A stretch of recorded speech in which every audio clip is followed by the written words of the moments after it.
น้องคนไทยและคนลาวเนาะมื้อนี้เขาจะมาพาเที่ยวงานโนแอนอยู่ประเทศลาวเนาะอยู่บ้านนาคำเมืองสองคอนแข็งสวรรณเขตเนาะซึ่งบ้านเพิ่นจะเชื่อศาสนาคริสเตียนเบิดบ้านเลยเนาะผู้สาวพาหลอกงานเนาะสาวนี้ใครที่อยากมาลองเที่ยวงานแบบนี้แนะนำให้มาท้ายเดือน12นะคะจะมีร้านค้ามากมายมาขายของนะฟ้าลมแห้งขนาด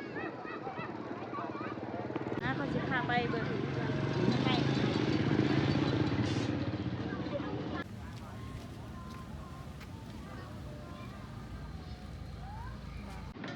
บรรยากาศโบสถ์เนาะงามแห้งเป็นโบสถ์ที่ใหญ่ที่สุดเลยนี่ผู้สาวสิพาไปหล่อเบิ่งชมเบิ่งบรรยากาศเนาะจะมาพาชมเบิ่งเขาตีบานเนาะทั้งผู้หญิงแล้วก็ผู้ชายมื้อนี้มาบ่ทันค่ำโพดมื้ออื่นก็มีแข่งอีกเนาะมี2มื้อนี้วันศุกร์กับวันเสาร์มื้ออื่นเราจะพาไปเลาะโบสถ์เดินโบสถ์เนาะ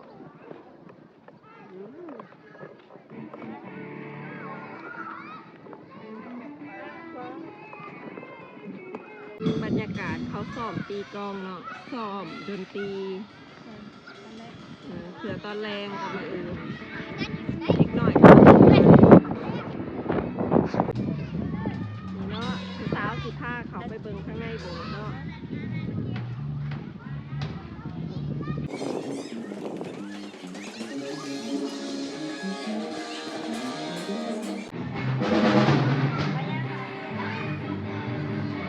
ทางในโบสถ์เนี่ยเขาไป ไปพาเขาเลย พาไปเลย ข้างในจะประดับประดาสวยงามมากเลยค่ะ ปีหนึ่งจะมีแค่ครั้งหนึ่งเท่านั้นเองของพี่น้องชาวศาสนาคริสเตียนของเรานะคะ ที่บ้านกี้ก็มีศาสนาคริสเตียนอยู่ค่ะ ที่บ้านกี้จะมี2ศาสนาคือศาสนาพุทธกับศาสนาคริสเตียนแต่ว่าหมู่บ้านนี้จะนับถือศาสนาคริสเตียนหมดเลยเพราะว่าหมู่บ้านนี้จะอยู่ใกล้กับหมู่บ้านของกี้นะใกล้เคียงกันที่บ้านกี้จะมีวัดอยู่3วัดและก็มีโบสถ์อยู่2โบสถ์ค่ะโบสถ์เหนือแล้วก็โบสถ์ใต้มูมาเลือกเสือผาเนาะตัวเท่าไรนี่ บุหูคือกันตัวเท่าไรเอ่ย แสดงงาม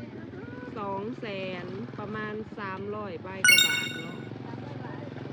300 บาท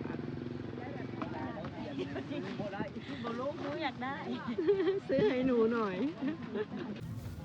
แวะซื้อลูกศิษย์เนาะลูกข้าวๆ310 บาท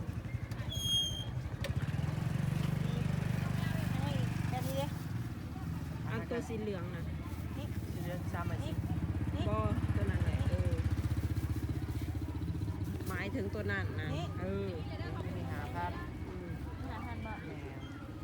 กลับบ้านเนาะวันนี้กลับบ้านชอบเบิดแล้วกลับบ้าน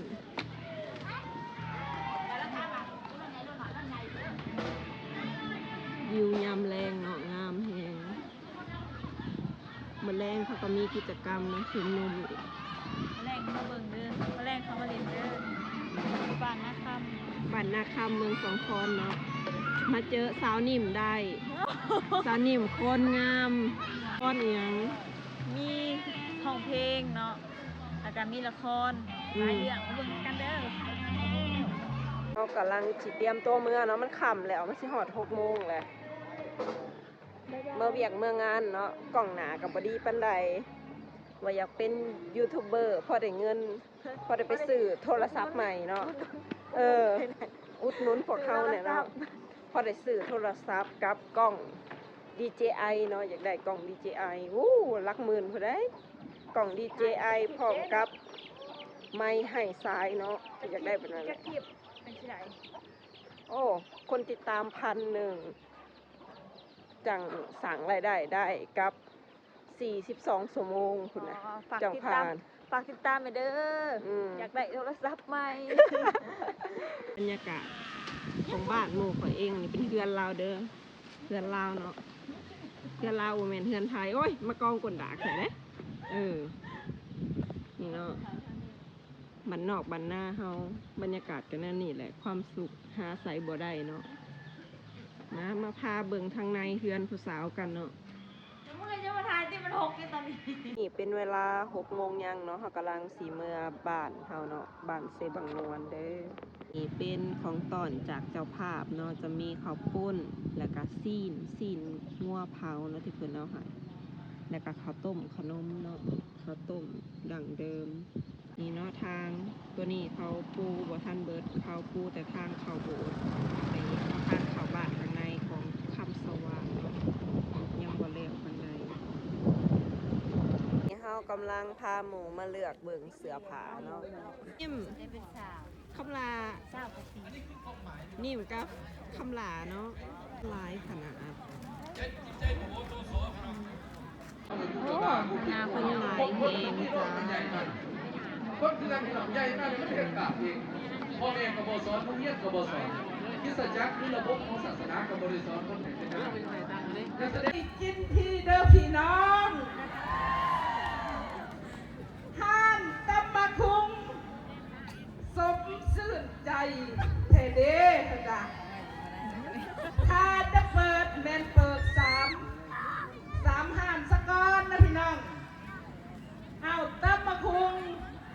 เพิ่นก็ว่าอยากตำบักคุงเพิ่นบ่เบิดเพิ่นบ่ได้นะเพิ่น กล่องงัวแฮงสบายดี นี่คือ ขอถามข่าวพ่อแม่พี่น้องทุกท่านมาสบายดีพวกข้าน้อยได้มาสรรเสริญพระเจ้าในบทเพลงที่บอกว่าพระเยซูเป็นของขวัญ เส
ี่ยวข่อยโสดเด้อหมู่ข่อยโสดซื้อนิ่มเนาะอายุ26 ปีจ้ากินตำนำกันเด้อตำบักหุ่งกับลูกชิ้นเนาะอันนี้สาวคำหลาเนาะอายุ26 ปีการยังโสดบ่มีผัวบ่มีลูกมีผัวเด้อ อยากขายออกได้แท้กู อยากได้ผู้บ่าวไทยนี่ก็คือกิจกรรมเนาะกิจกรรมเพิ่นมาแจกอาหารแจกอาหารให้กับคนที่มาชุมนุมในโบสถ์เนาะสองสาวนี่ก็ยืนกินเนาะแบบขนมทุงซ่าแบบยืนกินแบบทหารเลยเนาะผัวบ่แม่นเมียทหารในอนาคต ตอนนี้เป็นเวลา 4 ทุ่มนะจ๊ะ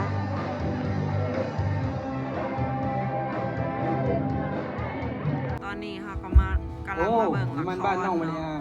พอดีเลย จะเข้าไปหาบ้านน้องมาริยาก่อนนะไปน้องมาริยามีให้กับฝากหาเสียยูเซฟก๊อบสบายดีน้องมาริยา ตอนนี้ เรื่องมาเนาะ ไทยเย โอ้ ซู เป็นเสียงของไพน้อง โอ้อายโยสวยสบายดีอายเซิร์นอายเขามาข้างในก่อนอายเดินทางมาไกลคงจะเมื่อยเซิร์นอายอยู่ข้างก่อน ขอบใจน้อง มาริอากับโยเซ เป็น ฟ มาแนวใดน้องอายจึงได้มาเฮือนน้อง พอดีว่าอ้ายจะไปยามเสียยูเซฟเป็นเวลานานแล้วบ่ได้พบกันอ้ายก็เลยแวะมาหาน้องอย่าว่าน้องมี ให้สบายดีเน่ สบายดีหนาวแห้ง สบายดีท่านผู้ชมหลาย สบายดีเด้อหนาวเด้อ ๆโสดตดโปรดอยู่เด้อ ตอนนี้เขามาพูก ภูเขาควายเนาะมันหนาวแฮงมานั่งพิงไพ่อยู่ภูเขาควายนะฐานทางหลังเลยเนาะที่เนาะตอนนี้เขาก็นั่งพิงไพ่อยู่เนาะมันหนาวแฮงคือแบบอากาศติดลบเลยลบ000เนาะมีสาวคำหลากับสาวนิ่มแล้วก็สาวลินสาวยังสาวลินเนาะโสดมาเด้อ เราอยู่เทิงคู่นี่